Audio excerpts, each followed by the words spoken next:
निर्दुखम अर्थात मुझे कोई भी दुख नहीं है।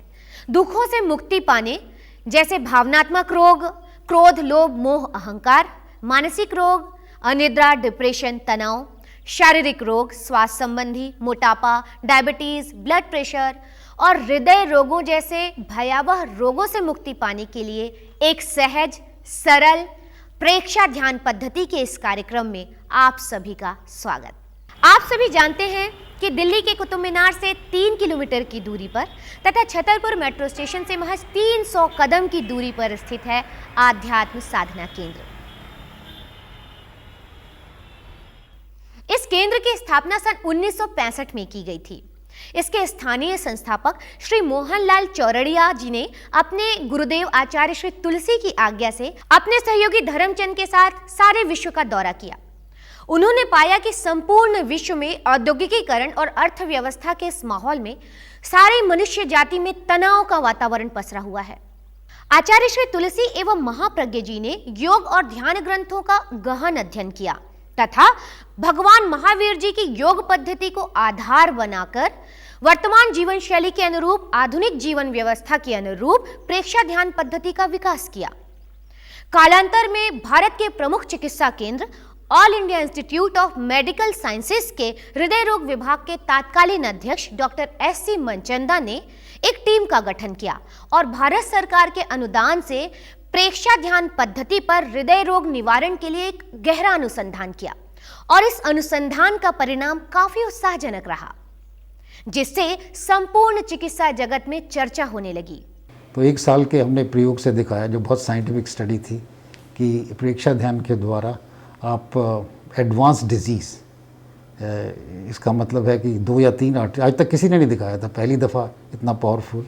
तो इस स्टडी को हमने पब्लिश किया। Indian journal of association physician of India है, ये सबसे टॉप इंडिया का जर्नल है। इसमें 20,000 फिजिशियंस हैं जिनको सर्कुलेट होता है, बाहर भी जाता है। तो ये तब से लगातार कोट हो रहा है। ये अमेरिका वगैरह में हम बाकी कॉन्फ्रेंस में गए, वहाँ भी कोट किया गया। इंटरनेशनल लिटरेचर में अभी तक कोट है। अब जितने भी पीयर रिव्यूड जर्नल है, पबमेड है, जितनी बड़ी रेफरेंसेस है उसके अंदर इसको कोट किया जाता है। ये बहुत क्लासिकल माना गया है। ऐसा नहीं है कि प्रेक्षा ध्यान पद्धति रोग और व्याधियों के निदान तक ही सीमित है, बल्कि इसके आगे भी भावनात्मक समस्याओं में भी ये काफी सहायक सिद्ध हो सकती है। उदाहरण के तौर पर भारत पाक सीमा पर एक दुस्तर सियाचिन ग्लेशियर की है। हिमालय में जहाँ ये सियाचिन ग्लेशियर वगैरह है, वहाँ पर अपनी सेना रहती है। तो वहाँ सेना को कुछ नहीं है, खाली बर्फ और पत्थर, हरियाली बिल्कुल नहीं है। वहाँ ऑक्सीजन की बड़ी भारी कमी है। तो वहाँ के जो लड़के सुसाइड अधिक करने लग गए।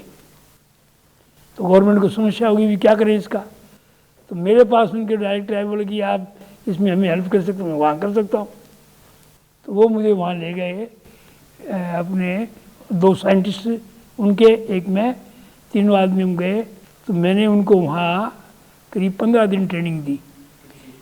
ये अपने आसन, प्राणायाम, ध्यान, रिलैक्सेशन। मैंने कहा आप जब ड्यूटी पे होते हो तो ड्यूटी पे लगे रहो, ड्यूटी पे नहीं होते हो तो क्या करो। फिर आपको याद आएगा ये ध्यान रखना क्या है, कुछ नहीं है, घर वाले याद आते हैं, ये आते हैं, वो आते हैं।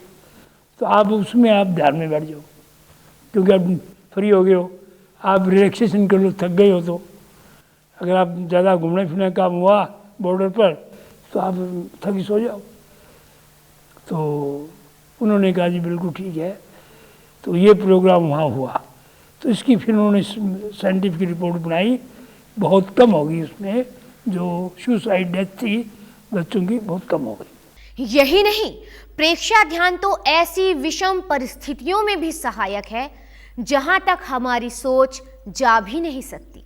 इनफैक्ट 1991-92 में मेरे को all India institute of medical science से अंटार्कटिका भेजा गया था। आपको मालूम है साउथ पोल की एक्सपीडिशन होती है इंडियन गवर्नमेंट की तरफ से, और उसमें मैं एक पार्ट था और मैंने वहाँ पे प्रेक्षा ध्यान कराई, जहाँ पे -10 डिग्री -40 डिग्री तक टेम्परेचर जाता था। वहाँ पे हम लोग, हमारे जो साथी थे, हमारे संग जो गए थे साउथ पोल एक्सपीडिशन में, आर्मी वाले करीब 100 लोग थे, उनको हम लोग प्रेक्षा ध्यान की ट्रेनिंग दी।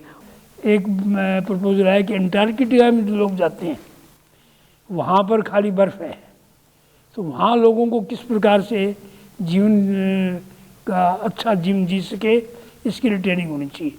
तो उसमें ज़्यादातर तो मिलिट्री के आदमी थे और कुछ सिविलियंस भी माने गवर्नमेंट के वो भी थे। तो हमारे पास प्रपोजल आया कि क्या आप ट्रेनिंग कर सकते हैं, ये डॉक्टर विमल चार्ज लेके आए, तो वहाँ करेंगे। तो बॉम्बे में जहाँ से उनका जहाज जाना था वहाँ पर करीब 15 दिन तक मैंने उनकी ट्रेनिंग की और विमल की ट्रेनिंग यहाँ हुई थी। अब मैंने कहा विमल जी आप वहाँ पर काम चलाना अपना, तो विमल यहाँ से ट्रेनिंग लेकर वहाँ गए। तो रास्ते में ये घटना घटी, उसमें से जो 100 आदमी जाने वाले थे 40 आदमियों ने ट्रेनिंग ली और 60 आदमी ने ट्रेनिंग नहीं ली। तो जिन्होंने ट्रेनिंग ली वो रोरिंग 40 बोलते हैं उसको, 40 अक्षांश में जाने पर जहाज बड़ा डाउन होता है एकदम से, तो उसमें सब बीमार पड़ गए, किसी को बुखार हुआ, किसी को उल्टी आने लगी, किसी को पेट की खराबी होगी, सब गड़बड़ होगी उनकी। और अपने जो 40 आदमियों ने योगा सीखा था वो बिल्कुल स्वस्थ रहे। तो लोगों में हो गया कि भी योगा बड़ी काम की चीज़ है। तो फिर विमल ने जाकर वहाँ और उन लोगों को भी सब 100 आदमियों को वहाँ विमल ने वहाँ करवाया। तो हमने योग प्रेक्षा ध्यान की वहाँ पे क्लासेस ली और वहाँ पे इतने ठंड में जहाँ पे कोई अपने दोस्त नहीं, कोई वहाँ पे मिलने वाला नहीं और चारों तरफ खाली बर्फ़ ही बर्फ़, वैसे जगह में हम लोग रहे 4 महीना और वहाँ पे उनको हमने योग की प्रशिक्षण दी, प्रेक्षा ध्यान का प्रशिक्षण दिया। That was another wonderful time. इस असाधारण विधा की बातें तो चलती ही रहेंगी। चलिए प्रेक्षा ध्यान के अभ्यास की प्रक्रिया की ओर हम आगे बढ़ते हैं। पिछले अंकों में हमने ध्यान के कई चरणों का अध्ययन किया। पहला चरण महाप्राण ध्वनि।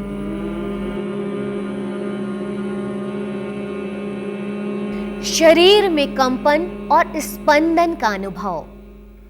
और उसके बाद अगला चरण ध्यान का संकल्प। मैं चित्त की निर्मलता के लिए प्रेक्षा ध्यान का प्रयोग कर रहा हूँ। चित्त, मन और शरीर को संकल्पबद्ध करने के पश्चात कायोत्सर्ग। कायोत्सर्ग के 2 पक्ष हैं, शारीरिक, शरीर की शिथिलता, शिथिलता से स्थिरता, स्थिरता से सहनशीलता का विकास। दूसरी ओर अपने चैतन्य का बोध, मैं हूँ, शरीर में हूँ, शरीर से भिन्न चेतन सत्ता हूँ। शरीर के संपूर्ण शिथिलीकरण के पश्चात श्वास प्रेक्षा। दोनों पांव के बीच में 10 से 12 इंच का फासला, हथेली छत की ओर खुली, शरीर से 4 से 6 इंच दूर, आंखें कोमलता से बंद, धीमे धीमे श्वास ले, धीमे धीमे निश्वास हो। श्वास अंदर, नाभि बाहर, श्वास बाहर, नाभि भीतर। पूरा लंबा श्वास ले, लंबा श्वास छोड़े, धीमे धीमे लंबा श्वास ले, लंबा श्वास छोड़े। श्वास भरकर कुछ एक क्षण रुकें, धीमे धीमे निश्वास हो, निश्वास होकर कुछ एक क्षण रुकें। सारा शरीर सरलता से शिथिल, शांत। दीर्घ श्वास प्रेक्षा में दृष्टा भाव से चित्त द्वारा अपनी श्वास प्रक्रिया को देखते रहने का आपने अभ्यास किया। अब आते हैं ध्यान का दूसरा चरण, अंतर यात्रा। चित्त को शक्ति के अंदर, रीढ़ की हड्डी का अंतिम छोर, दोनों नितंब के बीच में गुदा के पास लाएं, मूल बंद लगाएं, गुदा के स्नायुओं को ऊपर की ओर खींचें, रोक कर रखें, धीमे धीमे श्वास को बाहर निकालें, चित्त भी सुषुम्ना में ऊपर की ओर उठता जाए। पूरा श्वास बाहर निकलने तक चित्त चोटी के नीचे हाइपोथैलेमस ज्ञान केंद्र में पहुँचे। कुछ एक क्षण वहाँ रुकें, फिर श्वास भरना प्रारंभ करें। यात्रा ज्ञान केंद्र से प्रारंभ हो पूरा श्वास भरने पर चित्त शक्ति केंद्र में पहुंचे। आप कायोत्सर्ग की मुद्रा में बैठे हैं या लेटे हैं, चेतना ने आपके मन को काम पर लगा के रखा है। समय बड़ा उत्तम है। चलिए कुछ अच्छा कर लेते हैं आपके शरीर और भावना के लिए।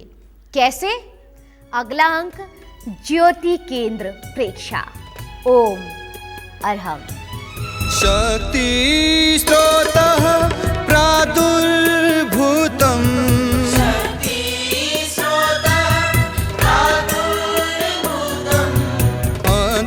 अंतःचक्षुः लब्धं लब्धम्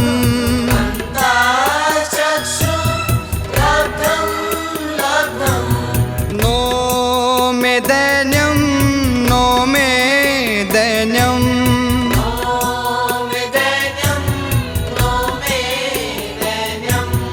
नो मे रात्रि नो मे रात्रि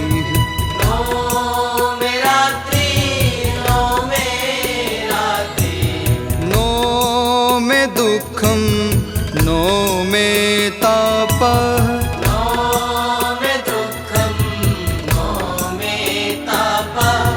नो मे दुःख नो मे दुःखम्